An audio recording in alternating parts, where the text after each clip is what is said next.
Hi കൂട്ടുകാരെ, പുതിയൊരു വീഡിയോയിലേക്ക് എല്ലാവർക്കും സ്വാഗതം. അങ്ങനെ അരവിന്ദന് ഓരോ ദിവസവും ഇൻ്റർവ്യൂവിന് പോയിക്കൊണ്ടിരിക്കുകയാണ് കേട്ടോ. പല കാരണങ്ങളാൽ അരവിന്ദന് ജോലി കിട്ടുന്നില്ല കേട്ടോ. കാരണം എന്ന് വെച്ചാൽ ശ്രേയാണ് അതിന് പിറകിൽ കളിക്കുന്നത്. പക്ഷേ അരവിന്ദന് അത് അറിയില്ല കേട്ടോ. അങ്ങനെ അരവിന്ദൻ ഓരോ സമയത്തും ഓരോ കമ്പനിയിലോട്ട് ജോലിക്ക് പോവുകയാണ്. തനിക്ക് എങ്ങനെ നോക്കിയാലും ജോലി കിട്ടുന്നില്ല. താൻ തൻ്റെ വീട്ടിലോട്ട് വരികയാണ്. ഹേമയുടെ മുന്നിലാണെങ്കിലോ അരവിന്ദൻ പറയാണ്, അമ്മേ, എൻ്റെ ജീവിതം ഇനി എങ്ങനെയൊക്കെ ആവുന്ന തോന്നുന്നത്. എനിക്കൊരു ദാമ്പത്യ ജീവിതമൊന്നും എനിക്കിനി ഉണ്ടാവില്ല, അതെനിക്ക് മനസ്സിലായി. അങ്ങനെയൊന്നും പറയാതെ മോനെ. ഇല്ല അമ്മേ, എപ്പോഴും അവനവൻ്റെ നിലയ്ക്ക് പറ്റിയ ഒരു ബന്ധമാണ് അവനവന് പാടത്തുള്ളൂ. എങ്കിൽ ഈ പ്രശ്നങ്ങളൊന്നും ഉണ്ടാവില്ല. ഇപ്പോൾ എനിക്ക് എന്ന് വെച്ചാൽ എൻ്റെ ഭാര്യ വലിയൊരു മുനിസിപ്പാലിറ്റി കമ്മീഷണർ അങ്ങനെയൊക്കെ പറയുന്ന വലിയൊരു ഉദ്യോഗസ്ഥയാണ്. അപ്പോൾ അതുകൊണ്ട് തന്നെ കല്യാണം കഴിയുന്നവരെ വേറൊരു സ്വഭാവം, ഇപ്പോൾ വേറൊരു സ്വഭാവം. സത്യത്തിൽ എൻ്റെ ജീവിതം അത് മൊത്തത്തിൽ പോയ അമ്മ എന്നൊക്കെ ഇങ്ങനെ പറയാണ്. ആ സമയം ഈ വാക്കുകൾ കേൾക്കുമ്പോൾ ഉടൻ തന്നെ ഹേമ പറയാണ്, ഇങ്ങനെ ടെൻഷൻ അടിക്കല്ലേ മോനെ. അതല്ല അമ്മേ, എനിക്കൊരു ദാമ്പത്യ ജീവിതം കിട്ടുമെന്ന് തോന്നുന്നില്ല. വിവാഹമേ കഴിക്കാതെ നടക്കുകയായിരുന്നു ഇതിലും നല്ലത്. ഈ വീട്ടിൽ ഞാൻ വിവാഹം കഴിച്ചതിൽ പിന്നെ പ്രശ്നങ്ങളോട് പ്രശ്നങ്ങളാണ്. അതുകൊണ്ട് തന്നെ അത് മോനെ, പ്രശ്നങ്ങൾ വരുന്നത് അത് പൊന്നുവിൻ്റെ പ്രശ്നം കൊണ്ടല്ല. പ്രശ്നം വരുന്നത് ഷേയല്ല കാരണക്കാരി, ഇവിടെ ആ ചാരുവാണ്. എന്ത് തന്നെ ആയാലും ഈ വീട്ടിലിപ്പോൾ മനസ്സമാധാനം നഷ്ടപ്പെട്ടല്ലോ. ഓരോ ദിവസവും ഓരോന്നാണ്.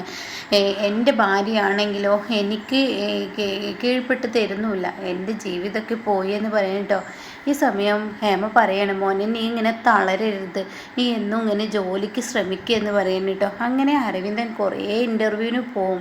പക്ഷേ ഒരു ഇൻ്റർവ്യൂവും തനിക്ക് കിട്ടുന്നില്ല. ഒന്നെങ്കിൽ ഭാര്യയെ കുറിച്ച് പുകഴ്ത്തി പറഞ്ഞാൽ അവിടെ പ്രശ്നം, അല്ലെങ്കിൽ സ്ത്രീയെക്കുറിച്ച് താഴ്ത്തി പറഞ്ഞാൽ അതും പ്രശ്നം. അങ്ങനെ എങ്ങനെ നോക്കിയാലും ഷെയുടെ കാര്യം വരുമ്പോൾ അങ്ങനെയാണ് കേട്ടോ.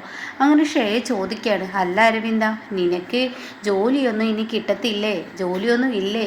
നമുക്കൊരു ദാമ്പത്യ ജീവിതം തുടരണമെന്നുണ്ടെങ്കിൽ നിനക്കൊരു ജോലി വേണ്ടേ? അല്ലാതെ കണ്ട് ജീവിതം മാത്രം ആസ്വദിച്ച് നടന്നിട്ട് കാര്യമില്ലല്ലോ. അപ്പോൾ അതുകൊണ്ട് നിനക്ക് എന്നാ ജോലി കിട്ടുക? ഇനി കിട്ടത്തില്ലേ എന്നൊക്കെ ചോദിക്കുകയാണ്. ആ സമയം തന്നെ പരിഹസിച്ചും കൊണ്ടുള്ള ഒരു സംസാരമാണെന്ന് അരവിന്ദന് മനസ്സിലായി കേട്ടോ. അങ്ങനെ അരവിന്ദൻ പറയാം, അത് പിന്നെ മേഡം എന്നൊക്കെ പറയുമ്പോൾ ഓഫീസിലുള്ള ഓരോ സ്റ്റാഫുകളും മറ്റുള്ളവരൊക്കെ എനിക്കൊപ്പം ഉള്ളവരൊക്കെ പറയുന്നു, ഷേയ ഇത്രയും ഉയരങ്ങളിലെത്തിയപ്പോൾ ഷേയുടെ ഭർത്താവിനൊരു ജോലിയും കൂലിയും ഇല്ലാത്തവനെയാണ് കെട്ടിയിരിക്കുന്നത് എന്നുള്ള സംസാര വിഷയമായിരിക്കുന്നു. അപ്പം അതൊക്കെ കേൾക്കുമ്പോൾ അരവിന്ദന് വല്ലാത്ത വിഷമം തന്നെ തോന്നുകയാണ് കേട്ടോ. അരവിന്ദന് ഇങ്ങനെ പലപ്പോഴായി ഇങ്ങനെ കുത്തി നോവിച്ചും കൊണ്ടിരിക്കുകയാണ്.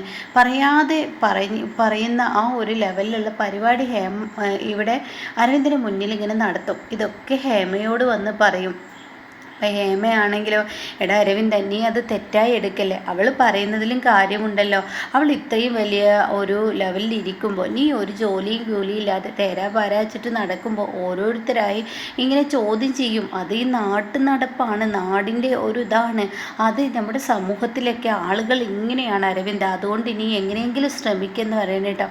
അങ്ങനെ അരവിന്ദൻ 1-2 ജോലിക്കൊക്കെ പോയി നോക്കും. ലാസ്റ്റ് അരവിന്ദന് മടുക്കുകയാണ്. പിന്നീട് അരവിന്ദനെ ആരും അറിയാതെ ആ വീട്ടിൽ നിന്ന് ഇറങ്ങി പോവുകയാണ്. 1-2 ദിവസം കഴിഞ്ഞിട്ടും അരവിന്ദൻ വരുന്നത് കാണുന്നില്ല. അപ്പോൾ ഈ സമയം ഹേമ വിളിച്ചു നോക്കുന്നില്ല, ഷേയെ വിളിച്ചു നോക്കുന്നില്ല അരവിന്ദന്. അരവിന്ദനാണെങ്കിലോ ഫോൺ എടുക്കുന്നില്ല. എൻ്റെ കുഞ്ഞിന് മാനസികമായ വല്ല ടെൻഷനും പറ്റിയാണാവോ ജോലി കിട്ടാത്തതിൽ എന്നൊക്കെ അശ്വതിയോട് പറയാണ്. അശ്വതി പറയാണ്, അമ്മേ, അരവിന്ദൻ ജോലി കിട്ടിയിട്ടേ ഇനി വരുള്ളൂ എന്നുള്ള വാശിയിലായിരിക്കും, അതുകൊണ്ടായിരിക്കും എന്നൊക്കെ ഇങ്ങനെ പറയാണ്. ഈ സമയം ഹേമയാണെങ്കിലും, നിങ്ങളുടെ മകനോ അവനെ പോലെ ഒരു മണ്ടനെ കല്യാണം കഴിച്ചത് എൻ്റെ തലവിധിയാണ്. ഞാൻ മനഃപൂർവ്വം കല്യാണം കഴിച്ചതൊന്നല്ല.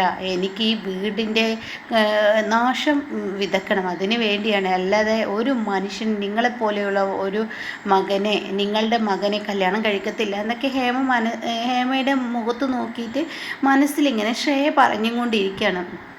അപ്പോഴേക്കും ഹേമയോട് ശ്രേയ വന്നിട്ട് പറയാണ്, ആൻറ്റി, അരവിന്ദൻ വല്ല ജോലിയുടെ കാര്യത്തിന് വേണ്ടി പോയതായിരിക്കും. എന്തായാലും അരവിന്ദനെ 1-2 ദിവസത്തേക്ക് നമ്മളൊന്നും വിളിക്കാതിരിക്കണം. അപ്പോഴേ അരവിന്ദനൊരു ചൂടടി വരത്തുള്ളൂ. വല്ല ജോലിക്കും കയറണം എന്നുള്ള ആ ഒരു വാശിയൊക്കെ ഉള്ളിലൊരു പക തോന്നിയെങ്കിലാണ് അരവിന്ദൻ എവിടെയെങ്കിലൊക്കെ എത്തത്തുള്ളൂ എന്നൊക്കെ പറഞ്ഞ് ഹേമയെ സമാധാനിപ്പിക്കുകയാണ് കേട്ടോ.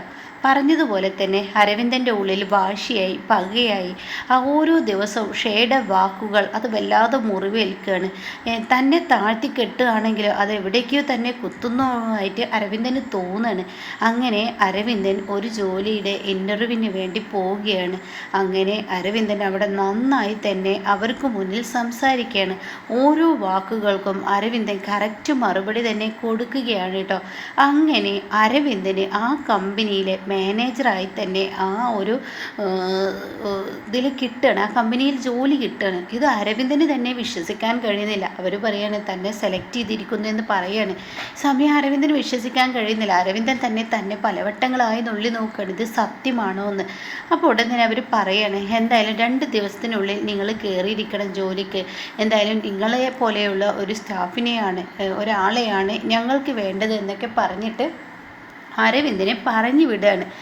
അങ്ങനെ അരവിന്ദനാണെങ്കിലോ സന്തോഷം കൊണ്ട് പറയാനില്ല.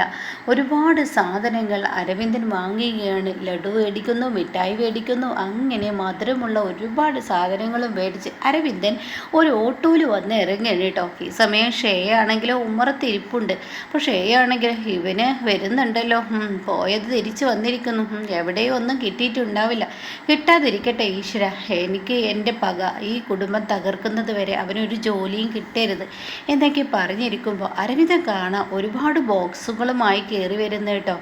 അമ്മേ അമ്മേ എന്ന് പറഞ്ഞ് വിളിക്കുകയാണ്. ഈ വീട്ടിലെ വേറെ ആരും ഇല്ലേ എന്നൊക്കെ പറയുമ്പോൾ ഷേ പറയാണ്, അല്ല അരവിന്ദ, മേഡം പോകുന്നതിന് മുന്നേ എത്തണമെന്ന് എനിക്കൊരു വാശിയുണ്ടായിരുന്നു. എന്തായാലും മേഡത്തിനെ കാണാൻ പറ്റിയല്ലോ. എനിക്കൊരു കാര്യം നിങ്ങളോട് എല്ലാവരോടും പറയാനുണ്ട്. അപ്പോൾ ഷേ ആണെങ്കിലോ ഇവൻ എന്തോന്ന് കാര്യം പറയാനുള്ളത്, മനുഷ്യനെ മെനക്കെടുത്തുന്ന ഓരോ പൊട്ട സംസാരങ്ങളുമായി ഇവൻ വരും എന്നൊക്കെ ഇങ്ങനെ അരവിന്ദനെ കുറിച്ച് ഷേ ചിന്തിക്കുകയാണ് കേട്ടോ. ആ സമയം കാണാം അരവിന്ദൻ്റെ അടുത്തോട്ട് ഹേമയും അതുപോലെ മാഷും ബാലമാമയും, നിൻ്റെ മകൻ വന്നോ? പാടത്ത് കോലം വെച്ചിരുന്നത് പോലെ ഉണ്ടല്ലോ നിൻ്റെ മകൻ്റെ വേഷം. എവിടെ നിന്നാണ് നിൻ്റെ മകൻ വലിഞ്ഞു കയറി വരുന്നത്? വല്ല ഹോട്ടലിലും പാത്രം കഴുകുന്ന ജോലിയാണോ കിട്ടിയിരിക്കുന്നത് എന്ന് ബാലമാമയുടെ പറച്ചിലും. അപ്പോഴേക്കും ചാരു, ബാലമാമേ അങ്ങനെയൊന്നും പറയാതെ എന്ന് പറയുമ്പോൾ, പിന്നെ എങ്ങനെ പറയണം, ഒരു കാലത്ത് ഇവനോട് ഞാൻ ഇതൊക്കെ പറഞ്ഞതാ, ഇപ്പോൾ കെട്ടിയുള്ള വാക്ക് കേട്ടിട്ടാണ് ജോലിക്ക് പോകേണ്ട അവസ്ഥ വന്നത് എന്നൊക്കെ പറയുമ്പോൾ, ആദ്യം എൻ്റെ അച്ഛൻ എന്ന് പറയുന്ന നിങ്ങൾ തന്നെ ഒരു മധുരം എടുക്ക്. അത് കേൾക്കുന്ന ഷേക്ക് എന്തോ ഒരു പൊരുത്തക്കേട്. ഇതേ സമയം എന്തിനാണാവോ ഈ മധുരം തരുന്നത് എന്നിങ്ങനെ ചോദിക്കുമ്പോൾ ഉടൻ തന്നെ അരവിന്ദൻ ഇന്ന കമ്പനിയിൽ എനിക്ക് മാനേജറായി ജോലി കിട്ടിയിട്ടുണ്ടെന്ന് സത്യം പറയണേ. അപ്പോഴേക്കും എല്ലാവരെയും കൊണ്ട് ഈ ലഡു എടുപ്പിച്ചിട്ടുണ്ടാവും കേട്ടോ. ലഡുവോ ജിലേബിയോ എന്താ വേണ്ടിച്ച 2 എണ്ണം മാറി മാറി എടുത്തോളൂ എന്നൊക്കെ ഇങ്ങനെ പറഞ്ഞ് എടുപ്പിച്ചും കൊണ്ടിരിക്കുകയാണ്. അങ്ങനെ ശ്രേയയുടെ കയ്യിലാണെങ്കിലോ ലഡു ഉണ്ട്. അങ്ങനെ അരവിന്ദൻ ഈ സത്യം എല്ലാവർക്കും മുന്നിൽ വെളിപ്പെടുത്തുകയാണ്. ആകാശും ചാരും ഒക്കെ ഉണ്ട് കേട്ടോ. അനു അങ്ങോട്ടേക്ക് വരികയാണ്. ഇതേ സമയം അരവിന്ദൻ പറയാണ്, ഇന്ന കമ്പനിയിൽ എനിക്ക് മാനേജറായി ജോലി കിട്ടിയിട്ടുണ്ടെന്ന് പറയാണ്. ഇത് കേൾക്കുന്ന ബാലമാമ അങ്ങ് പൊട്ടിച്ചിരിക്കുകയാണ്. പരിഹാസത്തോടു കൂടിയുള്ള ആ ചിരിയാണെന്ന് മനസ്സിലാവുമ്പോൾ, അതെ, എൻ്റെ അച്ഛൻ എന്നെ കളിയാക്കുമെന്ന് എനിക്കറിയാം, അതുകൊണ്ട് ഇതാ അപ്പോയിൻമെൻറ്റ് ലെറ്റർ, എൻ്റെ അച്ഛൻ എന്നെ ഒന്ന് അങ്ങ് വായിച്ചു നോക്ക് എന്ന് പറഞ്ഞിട്ട് അങ്ങ് കാണിച്ചു കൊടുക്കുമ്പോൾ ബാലമാമയുടെ കണ്ണുകൾ അറിയാതെ നിറഞ്ഞു പോവുകയാണ് കേട്ടോ. തൻ്റെ മകനെ താൻ വിചാരിച്ച ആ സ്ഥാനത്തോട്ട് എത്താൻ പോകുന്നു എന്നുള്ള ആ ഒരിത്. അപ്പോൾ ഉടൻ തന്നെ നോക്കട്ടെ അച്ഛാ എന്ന് പറഞ്ഞിട്ട് ആകാശ് അത് മേടിക്കുമ്പോൾ, ആഹാ ഏട്ടൻ കൊള്ളാലോ, ഏട്ടന് ജോലി കിട്ടിയിരിക്കുന്നല്ലോ എന്ന് പറയുമ്പോൾ ശ്രേയയുടെ കയ്യിലുള്ള ലഡു ശ്രേയ അങ്ങ് പൊട്ടിച്ച് കളയാണ് കേട്ടോ. ഈ സമയം ഇതെല്ലാവരുടെയും കണ്ണിൽ അകപ്പെടുകയാണ്. അപ്പോൾ അരവിന്ദനാണെങ്കിലോ, ഇതെന്താ മേഡത്തിൻ്റെ ലഡു പൊട്ടിയത്? അത് പിന്നെ പെട്ടെന്ന് നിൻ്റെ അച്ഛൻ്റെ സംസാരം കേട്ടപ്പോൾ എനിക്ക് കലി വന്നതാ, എനിക്ക് ജോലി കിട്ടിയിരിക്കുന്നു മേഡം, ഇതാ ലഡു എടുത്തോളൂ എന്ന് പറയുകയാണ്. അങ്ങനെ ഷേയുടെ ഉള്ളിൽ ഭീതി വരികയാണ് കേട്ടോ. ഈശ്വര, ഇവന് ജോലി കിട്ടിയോ? ഇനി ഇവനാണെങ്കിലോ ഞാൻ ഉദ്ദേശിക്കുന്നോടത്ത് ഇവനെ ഇനി കിട്ടത്തില്ല. ഇവനെ ചോദിക്കുന്നതെല്ലാം ഞാൻ നേടിക്കൊടുക്കേണ്ടി വരും. ഒരു ഭാര്യയുടെ കടമ ഞാൻ ചെയ്തു കൊടുക്കേണ്ടി വരും. എന്തെങ്കിലും ഒരു തന്ത്രം ഉപയോഗിക്കണമല്ലോ എന്നിങ്ങനെ ശ്രേയ വിചാരിക്കൂട്ടോ. പക്ഷേ ശ്രേയയുടെ ഒരു തന്ത്രവും ഇനി വിജയിക്കില്ല.